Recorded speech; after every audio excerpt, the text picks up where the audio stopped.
Today you say Zimbabwe is in trouble and the trouble of Zimbabwe is caused by Mugabe. It's not true. Who caused the problem of Syria?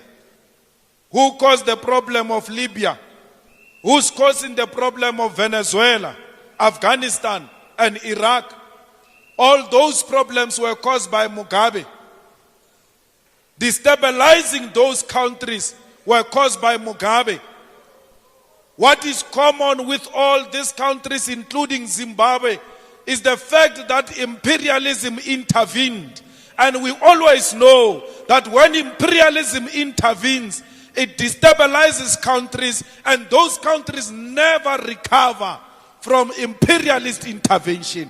That's what Zimbabwe is suffering from. When they took their land, when they took their economy, the imperialists imposed sanctions on them. We challenge imperialism, lift the sanctions, and let's see if black people will never run a successful economy.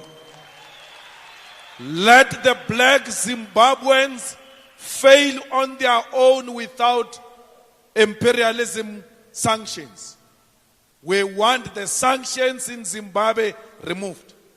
I want to tell you now that one day when those sanctions are removed, some of you who are beating up Zimbabweans here, some of you who are hating on Zimbabweans here, you are going to work for them. They will be owning their mines, they will be owning their retail, they will be owning their banks, they will be owning their land.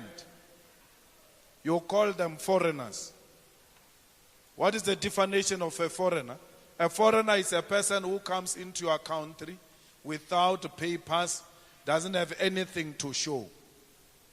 That includes you. You are foreigners because you have nothing to show. You go around claiming this is your country. Let's go outside, show me papers that confirms you are the owner of this country. There's nothing. You don't own anything, yet you call people foreigners. You are a foreigner yourself because you do not own. Foreigners means visitors.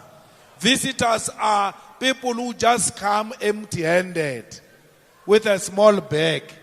When the time permits, they go. That's you. You are renting. You are marching from the hostels, beating up people that they must leave South Africa. Yet you do not own a hostel. You are paying a rent in that hostel. You can be removed yourself from that hostel. You are telling people to leave your country. You come from an apartment. You come from a flat. You come from a house. You have no paper. When you return back home after taking out Zimbabweans, the white man will be at the door showing you the way out of the rented flat, out of the rented house, out of the rented apartment. You have nothing to show. Yet you claim this is your country. You have nothing. You are defending a white man's property. This South Africa is owned by a white man. This South Africa is controlled by the white man. Don't tell me this is your country. When people are burning buildings, you are rushing, protecting them. Those are not your buildings. Those are white man's buildings. You have nothing. Stop hating on your future employers. These people are going to hire you. They are the most polite people. Even when they are educated, they still work for small jobs that pay nothing. They don't have pride. They know that you have to work to serve and feed your families. That's why they are here. One day, like it almost happened in Cuba when Obama wanted to lift the embargo against Cuba, one day it is going to happen. I pray to the ancestors of the revolution that it happens when I'm still alive. so that I can replay these videos and say, I warned you about harassing your future employers. I warned you about exploiting the people who are going to share their land with you because they've done it before. Why didn't Mugabe take the land immediately? He waited for you to get your freedom.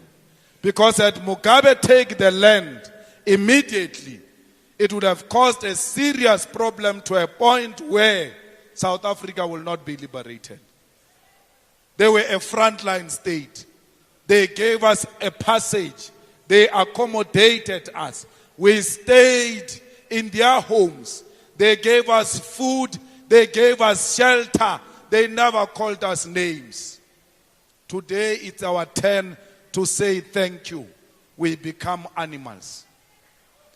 It is not the spirit of Ubuntu what you are doing to these comrades.